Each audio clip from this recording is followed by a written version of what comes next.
ওই যে দেখেন মিররে দেখা যাচ্ছে ওইদিকে গ্যাসের সিরিয়াল নিয়ে তারা তুমুল বাজাই দিছে আর একটা গাড়ির সাথে। যেরকম চালাই আসছেন মনে হচ্ছে নিজের গাড়িতে ছিলাম আমি। খুব ভালো লাগছে এইটা বললো আর কি। মনে হয় আমার গাড়ি চালানোর খুব ভালো। ওয়াও। আসার পরে বলছি আপু 500 টাকা না দিলে তো লস হয়ে যাবে।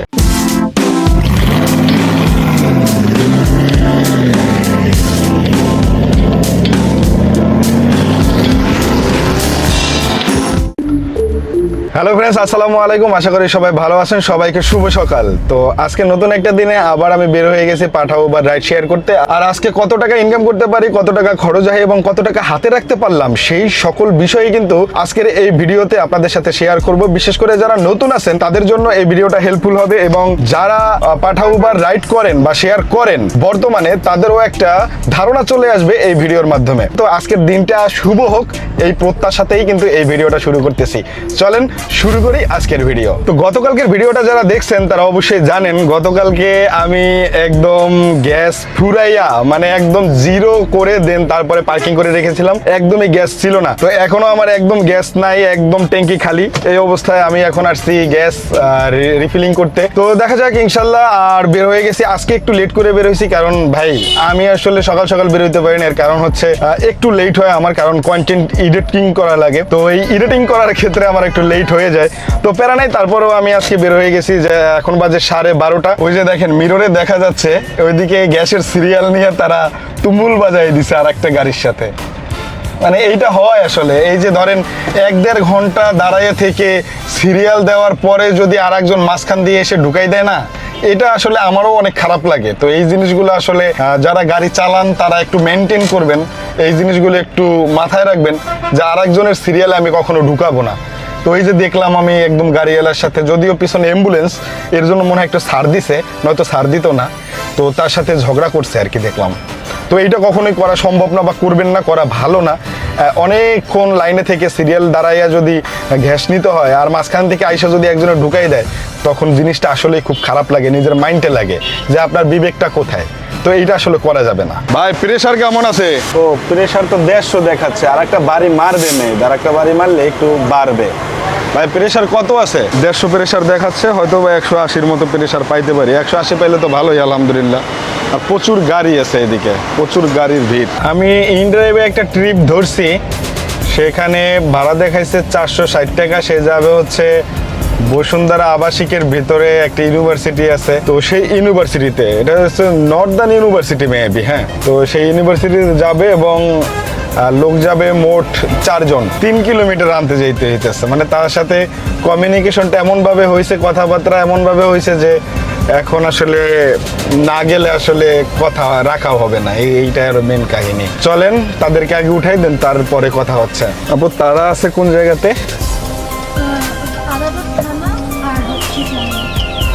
ডান দিক দিয়ে যাবো না? আজকের প্রথম ট্রিপটা আমার একদম লস হয়ে গেছে। তো আমি কল্যাণপুর থেকে তাকে 3 কিলোমিটার গিয়ে আনলাম, একজন করে আরো 3 জন আমি তাদেরকে পিক আপ করলাম এবং আমি আইসা তাদেরকে ইউএস যে এটা আছে মানে নর্থ সাউথ ইউনিভার্সিটির গেটে তাদেরকে নামাই দিলাম। এবং আমি সর্বমোট গাড়ি চালাইলাম 25 কিলোমিটার। আসতে সময় লাগছে 1 ঘন্টা। তার সাথে আমার সাথে বিডিং হয়েছিল 460 টাকা। এখন আসার পরে বলছি আপু 500 টাকা না দিলে তো লস হয়ে যাবে। লস তো এমনিতেও হয়ে যাবে, 500 টাকা না দিলে আরো বেশি লস হয়ে যাবে। তারা বললো কেন ভাইয়া, আমরা তো সব সময় আসি, আমরা তো এই 1 ঘন্টা ধরেই আসি, এই আমরা তো 25 কিলোমিটার চালানোর পরেই আসি, কেন বাড়াই দেব?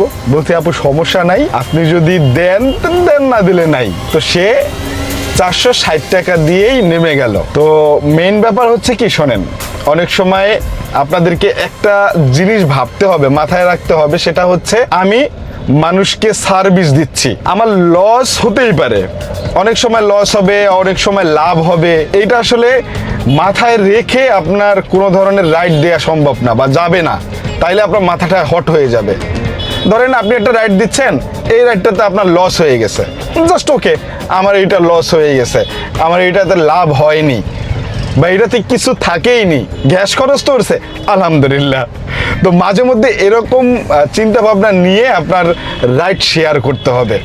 নয়তোবা আপনি ঠিক থাকতে পারবেন না, আপনার মাথা ঠিক থাকবে না, শুধু মানুষকে বকাবকি করা ছাড়া আর কোনো কিছু করার উপায় থাকবে না যদি এইটা না ভাবেন যে হ্যাঁ আমার মাঝে মধ্যে লাভ হবে, মাঝে মধ্যে একটু লস হবে, এটাই তো জীবন, তাইলে ঠিক আছে। ধরেন এখন আমি যাব গুলশানে, পাঠা অফিসের একটা প্রোগ্রাম আছে যেটা গুলশানে হেড অফিস, তো ওইখানে যাব। অলরেডি তারা মেসেজ দিচ্ছে ভাইয়া কি আসবেন, হ্যাঁ ইনশাল্লাহ আসবে, এটা বলছি আর কি। তো এখন গুলশানে একটা ট্রিপ পাইছি 300 টাকা, তো তাকে নিয়ে গুলশানের দিকে যাব, দেখা যাক, আল্লাহ ভরসা, পরে কথা হচ্ছে। তো ট্রিপটি কমপ্লিট করলাম, আর ট্রিপে আমাকে দিছে হচ্ছে 300 টাকা, 15 টাকা দিছে খরচ। তো আলহামদুলিল্লাহ এখন আমি আছি গুলশানে, এখন আমার একটা কাজ আছে সেটা সারবো, দেন তারপরে আপনাদের সাথে কথা হবে, বিস্তারিত আলাপ হবে, কি করলাম না করলাম পুরো বিষয়গুলো আপনাদের সাথে খুলে বলবো। তো পাঠা অফিসে গেছিলাম, পাঠা অফিস থেকে মাত্র আসলাম, আর এখন বাজে 5টা, আমার আবার গ্যাস নিতে হবে, গ্যাস না নিলে তো আমি চালাইতে পারবো না, তো এর জন্য তাড়াহুড়া করতেছি। আর পাঠা অফিসে যাওয়ার পরে কি বলছে সেটাও তো আপনাদের জানা প্রয়োজন, তেমন কিছু না, এ সম্পর্কে এখন কথা বলবো না, কথা বলার সময় আছে অনেক। যাওয়ার পরে 1 কাপ কপি দিল খাইতে আমাকে, যেহেতু হেড অফিস ভালো একটা জায়গা, তো কপি খাইলাম। কপি খাওয়ার পরে কি কি হয়েছে সেটা একটু বলি, দেন তারপরে আমাকে নিয়ে গেল তাদের অফিস রুমে, যেখানে বসে আমরা মিটিং করলাম। দেন আমাকে কথাগুলো বলল যে আমিন ভাই এগুলো তো অবশ্যই জানা উচিত, এবং আমরা ভাড়া বাড়ানোর উদ্দেশ্যে কিছু কাজকর্ম করতেছি, সেগুলোও আপনাদের জানা উচিত, এবং বিশেষ করে আমাদের যারা পাঠাও ইউজ করে তাদের জন্য আরও বিশেষ ধরনের সুবিধা রয়েছে। তো ঠিক আছে, বুঝলাম। তারপরে ধরেন এই মিটিং টিটিং করলাম আর কি, কি বলছি না বলছি, কি হয়েছে না হয়েছে, এগুলো পরে একটা ভিডিওতে আপনাদেরকে বলে দেব। তো আপাতত এই বিষয়টা নিয়ে, টপিকটা নিয়ে কথা বলতে চাচ্ছি না, কারণ ভিডিও অনেক বড় হয়ে যাবে। তারপরে যেটা বললো যে আমিন ভাই লাঞ্চ না করে যেতে পারবেন না, তারপরে আমাকে সুনামধন্য একটা জায়গার কাচ্চি খাওয়াইলো, আমি খাইলাম খাসির কাচ্চি। এক জায়গায় দাওয়াত দিয়ে নিলে যদি খারাপ খাওয়ায় তাহলে কেমন হয়, ভালো পরিমাণে একটা খাবার দাবার খাওয়াই দিছে। সব থেকে বড় ব্যাপার হচ্ছে এত বড় একটা কোম্পানি যে কিনা আমার মতো ক্ষুদ্র সামান্য একজন মানুষকে মিটিং করতে ডাকছে, এটাতে আমি ভাই আরো বেশি সম্মানিত হয়েছি যে আসলে আমার সাথে তারা সময় দিছে, আমার সাথে কথা বলছে, বিষয়গুলো আমার সাথে জানাইছে, এইটা ভাই আসলে গর্ববোধ করার মতো একটা জায়গা। তো যাই হোক, তারপরেও সম্মানী ব্যক্তিকে সম্মান করবে, এটাই তো স্বাভাবিক। আমি তো অসম্মানী ব্যক্তি না যে আমাকে অসম্মান করবে। গ্যাস নিতে যাচ্ছি তো, কিন্তু আমি 1 ঘন্টার ভিতরে গ্যাস পাম্পে যাইতে পারলে হয়, দেখা যাক ইনশাল্লাহ। আমি তো ভাবছিলাম আইসা গ্যাস পাবো না, তো গ্যাস পাইছি অলরেডি, গ্যাস পাম্পে প্রায় ঢুকে গেছি। এই যে অবস্থা, এই হলো গ্যাস পাম্প, আমি আছি নিকুঞ্জুতে, আর এই যে আমার পরে আর একটা আছে, তারপরে আমি আলহামদুলিল্লাহ। আর পিছন থেকে কিন্তু আটকাই দিছে, আমি এমন সময় আসি যে আটকাই দেয় আমার পিছনে। আই এম লেট বয় বলা যায় আমাকে। অবশেষে পাইছি, এইটাই আল্লাহর কাছে হাজারো শুকরিয়া, কারণ এখন যদি আমি গ্যাস না নিতে পারি তাহলে ট্রিপ মারতে পারবো না, অন্তত 2টা ট্রিপ মারলেও মারতে হবে আমার, কারণ একদম সারা রাত দিন বসে থেকে নষ্ট করা যাবে না। চলেন গ্যাসটা নিয়ে বের হই, তারপরে কথা হচ্ছে আপনাদের সাথে। শোনেন, গ্যাসের যে এখন সংকট, এই সংকটটা আসলে পার করতে বাংলাদেশে অনেক সময় লাগবে। 300 টাকার গ্যাস ঢুকাইছি মাত্র, তাও অনেক ঝয় ঝাপটা পার হয়ে, মানে অনেক কষ্ট করার পরে, তারপরে মানে যারা মূলত এই গাড়ি চালায় এখন তারা খুব প্রেসারের মধ্যে আছে, আর যারা লাইনে আসতে চাচ্ছেন তারা খুব ধৈর্য শক্তি নিয়ে এই লাইনে আসবেন, কারণ যদি সিএনজি গ্যাস থাকে আপনার গাড়িতে তাহলে বিশাল প্যারা খাইতে হবে, এটা মেনে নেন। যাচ্ছি হচ্ছে সনি সিনেমা হল, 465 টাকা সামথিং ভাড়া আসছে। মাত্র মিরপুরের ট্রিপটা কমপ্লিট করলাম, ভাড়া দিছে টোটালি 600 টাকা, কিন্তু আমি তো আর 600 টাকা পাই নাই, আমি পাইছি হচ্ছে 465 টাকা। তো এই তো আলহামদুলিল্লাহ, 465 টাকা একদম খারাপ না, তবে আসতে সময় লাগছে 1 ঘন্টা। 1 ঘন্টা সময় ধরে একটা ট্রিপ মেরে 465 টাকা ইনকাম করলাম। প্রায় 1 ঘন্টা বসে থেকে একটা ট্রিপ পাইছি, সে যাবে হচ্ছে ধানমন্ডিতে। তো এখান থেকে ভাড়া আসছে 389 টাকা। তো চিন্তা করলাম বসে না থেকে ট্রিপটা কমপ্লিট করি, তারপরে 9টা বেজে যাবে এখান থেকে যেতে যেতে, তারপরে গ্যাস নিতে পারবো। জোরে টান দেন আপু, জোরে টান দেন।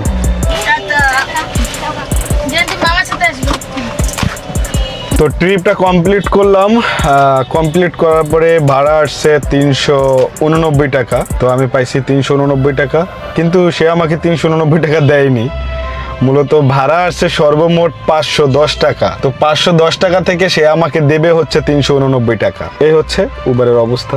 যাই হোক, আলহামদুলিল্লাহ আসতে পারছি। আর গ্যাসের যে সংকট, এই গ্যাসের সংকটের কারণে রাস্তাঘাট একটু ফাঁকা ফাঁকা মনে হচ্ছে আমার কাছে। ব্যাপার হয়েছে কি জানেন, আমি আর একটা ট্রিপ নিয়ে চলে আসছি মিরপুর ডিওসেস। আসছি 460 টাকার মতো। তো আমাকে ভাড়া দিচ্ছে 632 টাকা। বাদ বাকিটা উবার, এত জানেনি। উবার পাঠাও রাইড করার সময় একটা জিনিস ভালো লাগে, কেউ যদি ছোট্ট একটা প্রশংসা করে যে আপনার এই জিনিসটা ভালো লাগছে, বিশেষ করে সেইটাই অনেক বেশি ভালো লাগে। তো রাইড শেষে নামার পরে একটা ম্যাডাম আর কি, সে বলল, একটু বয়স্ক, সে বলল আর মনে হইলো যে আমার নিজের গাড়িতে আমি চড়ে আসছি, আমার অনেক ভালো লাগছে। তো এই যে কথাটা, এটা হয়তো বা ছোট কথা হইতে পারে, কিন্তু আমার কাছে এত আনন্দ লাগছে, জানি না কিসের জন্য। যা আমি নিজেকে নিজে প্রশ্ন করলাম যে মনে হয় আমার গাড়ি চালানোটা খুব ভালো। হ্যাঁ, মানে আমার কাছে মনে হয়েছে কথাটা শুনে যে নামার সময় বলল, ভাইয়া আপনার গাড়ি চালানোটা মানে যেরকম চালাই আসছেন মনে হচ্ছে নিজের গাড়িতে ছিলাম আমি, খুব ভালো লাগছে, এইটা বললো আর কি। যাই হোক, আলহামদুলিল্লাহ তারপরেও আসতে পারছি। এরকম প্রশংসা শুনলে কার না ভালো লাগে, আমারও ভালো লাগছে। তো এখন হলো বাসার দিকে যাব, আর যদি একটা ট্রিপ পাই তাহলে ট্রিপটা নিয়ে যাওয়ার চেষ্টা করব, কারণ আজকে বেশি একটা ইনকাম হয় নাই, যা হয়েছে গেছে। আর জানাবো আপনাদের কয় টাকা ইনকাম হয়েছে, কয় টাকা খরচ হয়েছে, এটা টোটাল বিষয়টা আপনাদের একদম ভিডিওর লাস্টে জানানোর চেষ্টা করব। রাত্র বাজে এখন 11টা, গ্যাস নিতে আসছি। গ্যাসে আছে এখানে আছে 110 প্রেসার, তারপরও নিতে হবে কারণ গ্যাস নাই, আমার এক দাগ আছে। আর এই গ্যাস পাম্পগুলোতে রাত্রে বেলা এই যে বড় গাড়িগুলো আছে না, লোকাল বাস, দেখছেন local bus, Farmgate, Gulistan, Sayedabad যেগুলো যায়, এই লোকাল গাড়িগুলো মূলত এই ঢুকাইয়া মানে প্রেসার তেমনি কমাই দেয়, আর একটা গাড়িতে ধরেন আধা ঘন্টা সময় লাগে। মানে কি একটা প্যারা, কি বলবো। এই কষ্ট কইরা রাইড শেয়ার করতে হয় যারা রাইড শেয়ার করে। তো আপনারা যারা রাইড শেয়ারিং করবেন ভাবছেন, তারা অবশ্যই এইরকম ভাবে প্রস্তুতি নিয়ে নামবেন যে এটা আমাদের ধৈর্য ধরে সহ্য করা লাগবে। যাই হোক, এই হলো পরিস্থিতি। আর গ্যাস নিতে আসছি প্রায় 1-1.5 ঘন্টা হয়ে গেছে, আলহামদুলিল্লাহ। চলেন, সামনে এই একটা আছে, এই একটার পরে আমার পালা, তারপরে ইনশাআল্লাহ বাসার দিকে যাব। আমি এখন রাস্তা দিয়ে হাঁটতেছি আর আপনাদের সাথে কথা বলতেছি, কারণ আর সময় পাবো না বলেই ভাবছি। তো আজকের হিসাবটা আপনাদেরকে হেঁটে হেঁটেই আমি দেব। আজকের হিসাবটা হচ্ছে সারাদিনে আমি ইনকাম করছি 2100 টাকা। তো 2100 টাকা শুধু ইনকাম করছি, এটা আমার কাছে থাকবে সেটা না।